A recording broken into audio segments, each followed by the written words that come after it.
Hello everyone. As you know that I am doing uh, Indian Constitution articles. Okay. Till last class we have seen the Article 21. Okay. Till Article 21. Today we are going to see the Article 22. Okay. As you know that these articles is directly taken from the Indian Constitution itself. I am not following any other book for this. Okay, so I will not give you much explanation, but yeah, what is given in the article, that brief thing I will tell you. Making of this playlist is that sorry, you should know what is given in the article in the short instead of remembering whole thing. क्योंकि कई questions ऐसे आते हैं सीधा पूछ लेता है कि इस आर्टिकल में क्या होता है. ठीक है, तो हमें एक ब्रीफ आइडिया होना चाहिए ताकि इस टाइप के 2-3 क्वेश्चन होते हैं एग्ज़ाम में, लोग आराम से उसको कर सकें. ठीक है, क्योंकि अब एक साथ अगर इंडियन कॉन्स्टिट्यूशन बुक लेके बैठोगे, पढ़ना शुरू करोगे तो it's very difficult to remember. ठीक है, तो ऐसे अगर आप छोटी छोटी वीडियो देखते हो तो you can remember for longer time. So this is the only motto of making this video. If you like, you can watch. If you don't like, no problem. You can directly read also from the book. Okay. So I feel I should make this. So it's up to you. Like you can watch and get the benefit of this. Anyway, so we'll see Article 22. देखिए Article 20 थोड़ा सा ज़्यादा दिया हुआ है इसमें as comparison to other articles. So this video might be a little longer, but I will try to finish in short. With the short video. Okay, short means like 5, 10, 15, I don't know how many minutes will go, we'll see that. Anyway, I already expended 2 minutes for this nonsense introduction. Anyway, so what Article 22 says? Okay, it says protection against arrest and detention in certain cases. Please remember this bold text always in this playlist. I'm saying even if you don't remember these things, it's fine, but you have to remember the bold text. This is the main gist of this articles. Okay, if you're remembering this, you will land with the correct option, okay, in the exam. So please remember this bold text in all the videos. Okay, so Article 22 says protection against arrest and detention in certain cases. Okay, अब इसका clause 1 कहता है no person who is arrested shall be detained in a custody without being informed as soon as may be of the ground of such arrest, nor shall be denied the right to consult to be defended by legal practitioner for his choice. इसका मतलब ये है कि कोई भी person को सीधा detain नहीं किया जा सकता. अगर कर रहे हैं तो उसको बताया जाएगा क्यों किया जा रहा है, और वो अपने आप को डिफेंड करने के लिए वकील जैसे लीगल प्रैक्टिशनर को भी चूज़ कर सकता है. ठीक है, this is the whole thing. So that's why this article itself is given protection. Okay, protection from arrest and detention in a certain cases. Clause 2. Clause 2 says every person who is arrested and detained in a custody shall be produced before the nearest magistrate within a period of 24 hours. Okay, ठीक है, तो जो भी person arrest हो रहा है उसको magistrate के सामने 24 घंटे के अंदर प्रेजेंट करना है. Such arrest excluding the time necessary for the journey from the place of arrest. ठीक है, मतलब इसमें 24 घंटे में वो टाइम नहीं काउंट किया जाएगा जिसमें जर्नी भी इंक्लूड. जैसे किसी को मुंबई से पकड़ा गया और उसको बाई ट्रेन लेके आया जा रहा है तो वो 30 घंटे में पहुँचेगा ही. ठीक है, तो पकड़ने के बाद 24 घंटे, मतलब वो ट्रैवल टाइम हटा देंगे 30 आवर्स. उसके बाद उसको 24 घंटे में, मान लेते हैं कि उसको यूपी में कहीं पे लेके जाना है तो वहाँ पे जितनी देर में गया इट्स फाइन. उसके बाद 24 घंटे में उसको मजिस्ट्रेट के पास प्रेजेंट करना है, मतलब कोर्ट में प्रेजेंट करना है. To the court of magistrate and no such person shall be detain in the custody beyond the said period without authority of magistrate. ठीक है, और वो पर्सन को विदाउट, अगर मान लेते 24 घंटे से ज़्यादा रखना है तो मजिस्ट्रेट की परमिशन होनी चाहिए. ठीक है, तो ही वो 24 घंटे के, क्योंकि अगर मान लो कि प्रूफ नहीं हुआ है कि किस चीज़ के लिए उसको पकड़ा जा रहा है, प्रूफ ही नहीं है तो आप उसको कैसे आप डिटेन कर सकते हो. ठीक है, तो अगर मान लो अगर ये चीज़ नहीं होता तो क्या होता, कभी भी पुलिस आती किसी को भी पकड़ के लेके चली जाती, बंद कर देती. तो वो प्रोटेक्शन हमें यहाँ से मिला हुआ है from the article 22. Okay. Clause 3 says nothing in clause 1 and 2 shall apply of clause A to any person for the time being is an enemy alien. ठीक. अब ये दोनों चीज़ उनके लिए अप्लाई नहीं होगा अगर वो एनिमी एलियन है, जैसे कि चाइना और पाकिस्तान के लोग हैं, वो अगर डिटेन किए जा रहे हैं, तो ये पहला दूसरा नहीं एप्लीकेबल होगा उनके ऊपर. मतलब क्लॉज 1 और क्लॉज 2 नहीं एप्लीकेबल होगा. ठीक है. Sub clause B says to a person who is arrested or detained under any law providing for the preventing detention. ठीक है. तो इस केस में भी these two will not be applicable.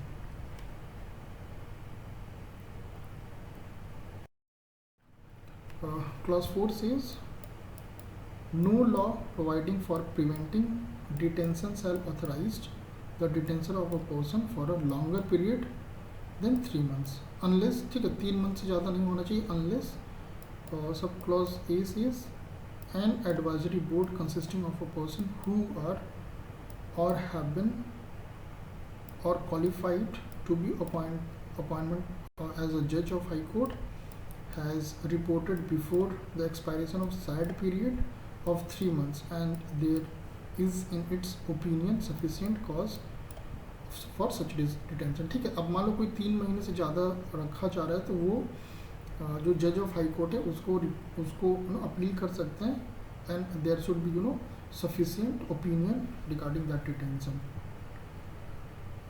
provided that nothing in this subclause shall be authorized the detention of any person beyond the maximum period prescribed by any law made by the parliament under subclause B of clause 7. ठीक है. वो clause 7 आएगा that we have not seen yet. ठीक है. मतलब अगर जो maximum period 3 महीने है उससे ज़्यादा अगर रखना है तो वो पार्लियामेंट लॉ अगर बनाई हुई है तो उसके अकॉर्डिंग उसको रखा जाएगा. ठीक है. ये चीज़ बोला जा रहा है. Such person is detained in accordance with the provision of any law made by Parliament of subclause B and A of clause 7. अब clause 7 हमें नहीं पता है. We'll see what is given in the clause 7. Then we'll understand like what this is saying. Okay. Yeah. अब देखिए इसमें clause 4 को थोड़ा सा और अच्छे से explain करने की कोशिश कर रहा है. We'll read and try to understand that. Shall stand substituted by the Constitution 44th Amendment Act of 1973. Okay, date yet to be notified. Yes. 4 says no law providing for the preventive detention shall authorize the detention of a person for a longer period of 2 months unless an advisory board constituted in accordance with the recommendation of Chief Justice appropriate High Court has reported before the expiration of the said period 2 months and there is in its opinion sufficient caused by such detention.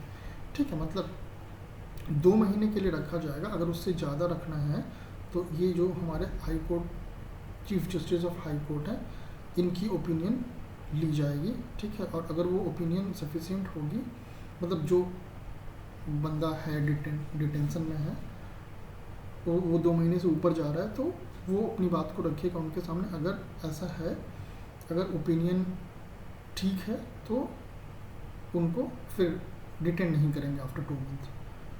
Okay. उनको में भी जैसे bell मिल जाएगा और वो छूट जाएंगे ऐसा. Provided that the advisory board shell consist of a chairman and not less than 2 other members. Okay. अब ये कौन डिसाइड करे? जो एडवाइजरी बोर्ड उसमें कौन कौन होने चाहिए? Chairman and not less than 2 other members. And the chairman shall be serving जज ऑफ अप्रोप्रिएट हाई कोर्ट. और एक जो चेयरमैन कौन होगा? जो भी रिस्पेक्टिव हाई कोर्ट होगा. ठीक है. मान लेते किसी स्टेट का केस है, उसके जज होंगे.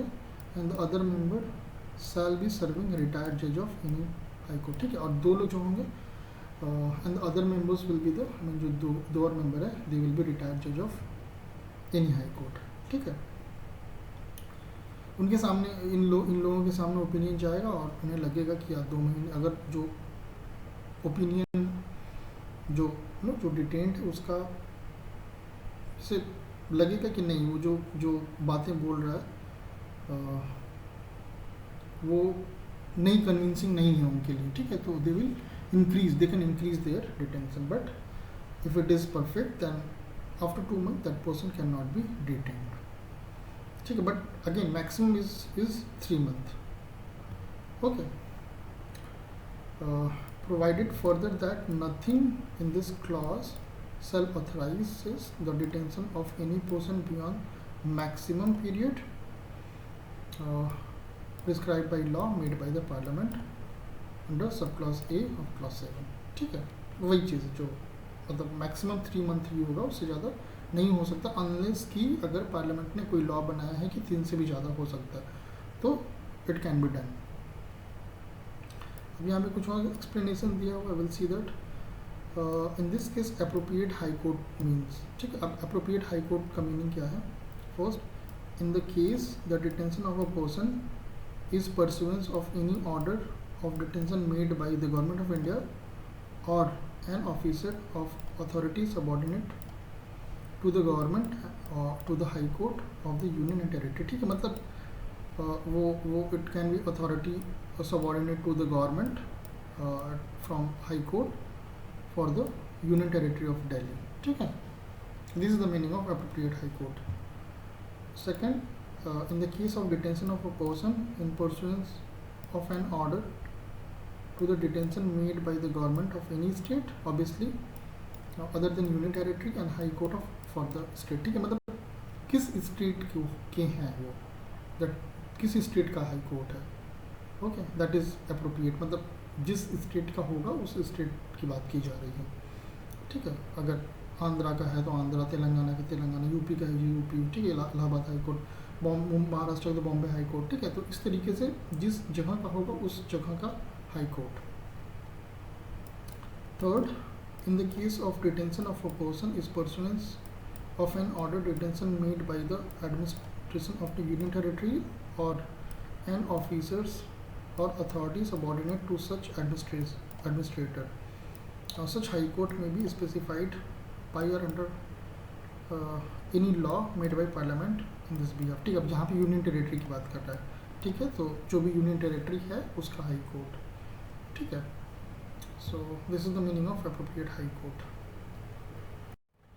Okay, clause 5 says when any person is detained in pursuance of an order made under any law providing for preventive detention, the authority making the order shall as soon as may be communicate such person on the ground on which order has been made and shall afford him the earliest opportunity for making representation against the order. देखिए, इसका मतलब ये है कि अगर कोई भी person का प्रिवेंटिव डिटेंशन होने वाला है, ठीक है, तो जिस ग्राउंड में होने वाला है उसको बताया जाएगा और वो उसको अपॉर्चुनिटी दी जाएगी कि जितनी जल्दी से जल्दी हो सकता है वो उसके अगेंस्ट में मतलब ऑर्डर ले सकता है, ठीक है.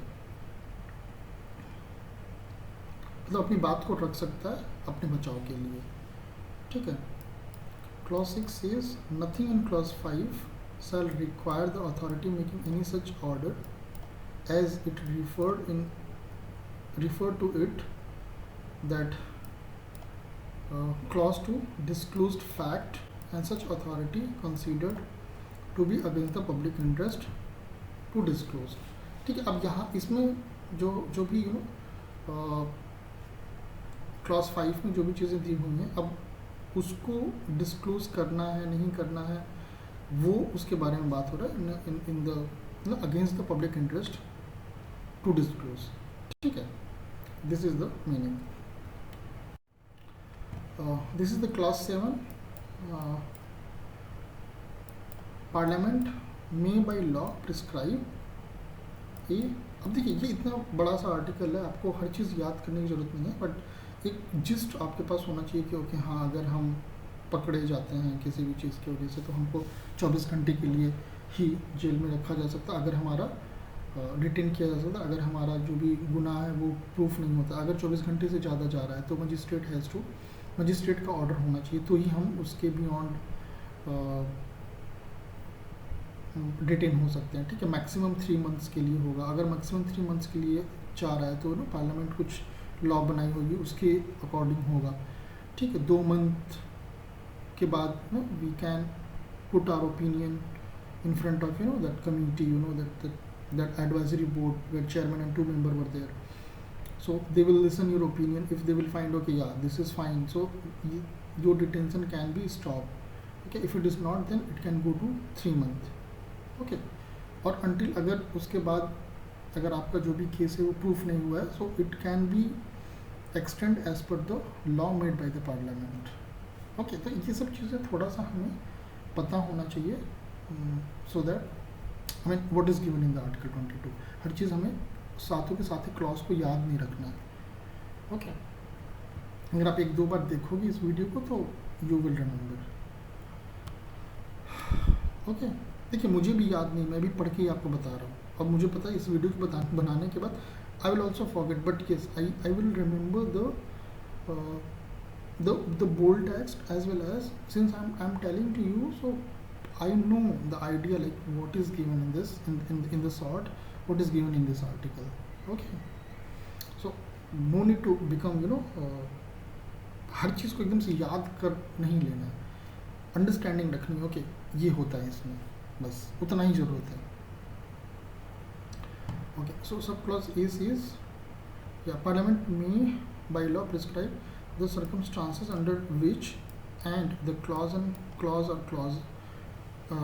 of cases in which a person may be detained for a period longer than 3 months under any law providing for the preventive detention without obtaining the opinion of advisory board in accordance with the provision of subclause A and 4. ठीक है, वही चीज़, मतलब अगर 3 months के ऊपर जा रहा है तो ओपिनियन लेना होगा एडवाइजरी बोर्ड का। एडवाइजरी बोर्ड में आपको पता है चेयरमैन होते हैं जो कि हु विल बी द जज ऑफ एक्टिंग